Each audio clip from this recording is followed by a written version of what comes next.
Os meus cumprimentos ao Sr. Presidente, ao Sr. Ministro da Justiça, é sempre um gosto ouvi-la, Srs. Secretários de Estado, Senhoras e Senhores Deputados. Ouvi com muita atenção, como sempre, de resto, as informações que nos são transmitidas pela Sra. Ministra e fico com muitas dúvidas. Relativamente à questão da aplicação do artigo 7º do Decreto-Lei do 10A, penso que uma das coisas que estava presente no espírito do legislador era precisamente que todas as diligências não presenciais, ou seja, que não envolvessem qualquer contacto físico que fosse prejudicial no âmbito da pandemia, que pudessem ser realizadas designadamente, que fosse possível ser prolatadas decisões, sentenças ou até despachos saneadores pelos senhores magistrados, podendo assim recuperar, sendo aqui uma oportunidade absolutamente única, porque, enfim, graças a Deus nunca tivemos antes uma paragem desta gravidade e deste tamanho, portanto, mesmo as esferas judiciais não serve para recuperar pendências, e que poderiam recuperar essas pendências quer nos tribunais superiores, nas relações e no Supremo, quer também nos tribunais de primeira instância. Permitiria também que os advogados pudessem, a seguir, depois de prolatadas as sentenças, pudessem interpor os competentes recursos, porque, regra geral, como nós sabemos, quem anda nos tribunais sabe isso, que os recursos não precisam de contacto com as partes, não precisamos apenas de saber se as partes querem ou não recorrer. Quando se vai fazer um recurso, já se conhece a matéria de facto e já se conhece a matéria de direito, quer seja um recurso, quer ele verse sobre a matéria de facto, quer sobre a matéria de direito. E aí poderia ter sido, efetivamente, uma oportunidade única para recuperar pendências e a experiência tem-nos dito que isso não tem acontecido. Nos tribunais superiores também, quem conhece e quem os conhece, como as relações do Supremo, a distância a que se está, quer os advogados, quer das partes do auditório, quer da bancada dos magistrados, do Ministério Público ou da Magistratura Judicial, permite perfeitamente que as audiências, que de resto reúnem uma vez por semana, pudessem ser feitas, portanto não se percebe muito bem a paragem dos tribunais superiores. Poderiam também ser realizadas determinadas diligências, como audiências prévias e até por videoconferência, e penso que muitos tribunais as estarão a fazer. Poderia também ter sido aproveitado para fazer aqueles despachos do fundo, que muitas vezes os senhores magistrados não têm tempo, mas que poderiam sanear os processos e até podia-se ter dado um passo em termos do Código de Processo Civil, porque muitas vezes perde-se muito tempo, há ali uma entropia grande no processo civil com a marcação das audiências prévias, estamos muitas vezes em conjugação de agendas a tentar arranjar uma data em conjugação e não é possível, e muitas vezes chegamos lá e os senhores magistrados não têm sequer nem a matéria, nem os temas da prova, nem o objeto de litígio selecionado e, portanto, esse era um passo que podia ser agilizado e que poderia passar-se à frente e que, fim desta fase, podíamos ter ultrapassado a audiência prévia e passar diretamente para a fase da audiência de questões de julgamento. É uma sugestão e que me parece que poderia ser eficaz, porque na maioria das vezes as audiências prévias não servem rigorosamente para nada, a menos que seja possível a composição amigável do litígio. Só para essa sede. E aí partilho e muito as preocupações da Sra. Ministra relativamente ao que falou à precariedade e à situação difícil que muitos profissionais da Justiça estão a passar, designadamente os advogados.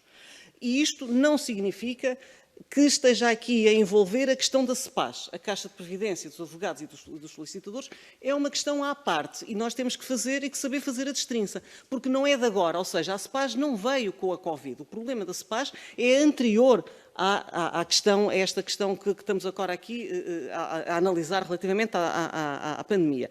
A questão da CEPAS prende-se com uma organização da própria advocacia, é uma caixa de previdência, que a Sra. Ministra conhece, e que não é tão má como as redes sociais, e muitos advogados nas redes sociais também a dizem, eu digo isso plenamente alto e bom som, porque as coisas são assim, tem que se perceber muito bem e tem que ser tratada com pinças, porque há vidas inteiras de advogados que estão investidas na CEPAS, e, portanto, as coisas não podem ser tratadas com o menor cuidado.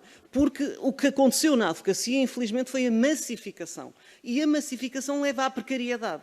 Porque os profissionais liberais são profissionais que num mês, como todos nós sabemos, no mês ganha-se muito e depois podemos estar 2 ou 3 meses sem ganhar nada. Isto não significa, no entanto, que no âmbito das medidas que foram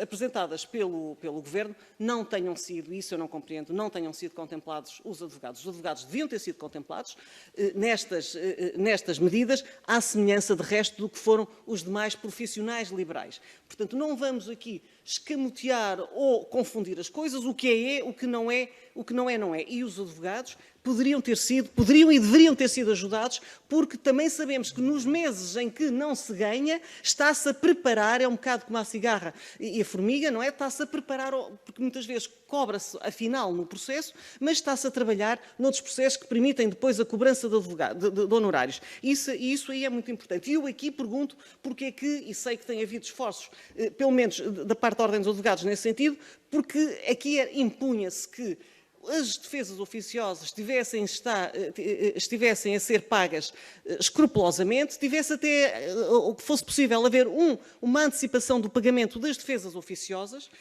e que fosse também, obviamente, que fosse feita a atualização da tabela dos honorários, que não é atualizada desde 2004, mais uma vez insisto, desde 2004. Reitero que foram atualizadas as tabelas dos magistrados, quer judiciais, quer do Ministério Público, não foram atualizadas, foram aumentadas, e dos advogados não. Portanto, esta situação dos advogados, que efetivamente são uma pedra basilar para o sistema da justiça, a advocacia é uma profissão de interesse público, portanto, é importante que efetivamente seja olhada com cuidado e que sejam prestadas as necessárias ajudas, os necessários apoios. Também a questão, e não obstante ser uma profissão liberal, tenho confrontado com muitos advogados que referem que não têm as máscaras, como todos nós sabemos, as máscaras e luvas e os restantes EPIs não estão disponíveis para aquisição no mercado. E não estando disponíveis, os advogados não conseguem comprá-las, não os conseguem adquirir para poderem estar presentes em julgamentos. E há diligências com arguidos presos que estão a ser feitas, quer em sede de instrução, quer em sede de julgamento. Nós sabemos que há muitos julgamentos que têm estado a fazer e não é possível estar, porque desde logo não é possível ir aos estabelecimentos prisionais para preparar a defesa com os arguidos e não é possível falar livremente com eles, nem com ninguém. Portanto, tem que haver a distância, que muitas vezes por si só não é suficiente sem os equipamentos.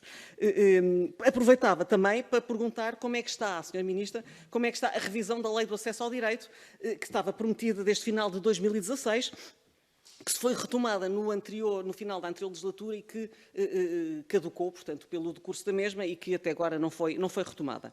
Relativamente aos presos e aos reclusos e à lei do perdão que foi promulgada, e obviamente que, havendo razões humanitárias que lhes estão subjacentes, isso não há dúvida nenhuma, do nosso ponto de vista, foi bastante mais além. Designadamente foram libertados reclusos que não tinham para onde ir.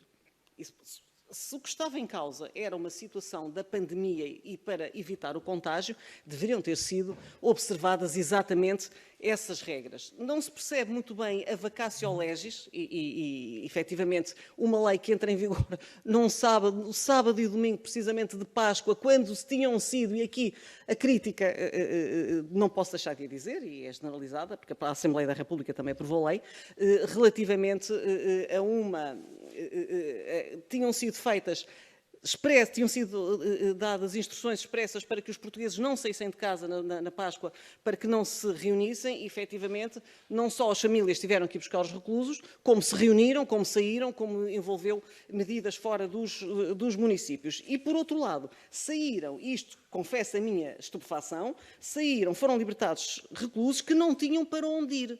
Portanto, se não tinham para onde ir, não só também aqui se impunha a questão da humanitária, se tivessem saído doentes, como aconteceu com os 2 reclusos dos Açores, que saíram e que testaram positivo, portanto não houve sequer o cuidado de terem feito o teste, mas também aqui nestes saíram e não tinham, e que tiveram que estar à espera que a Direção-Geral de Reinserção Social dos Serviços Prisionais lhes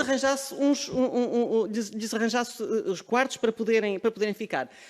À semelhança do que disse, e aqui queria dizer, Sr. Presidente, dê-me só mais um minuto para aqui explicar.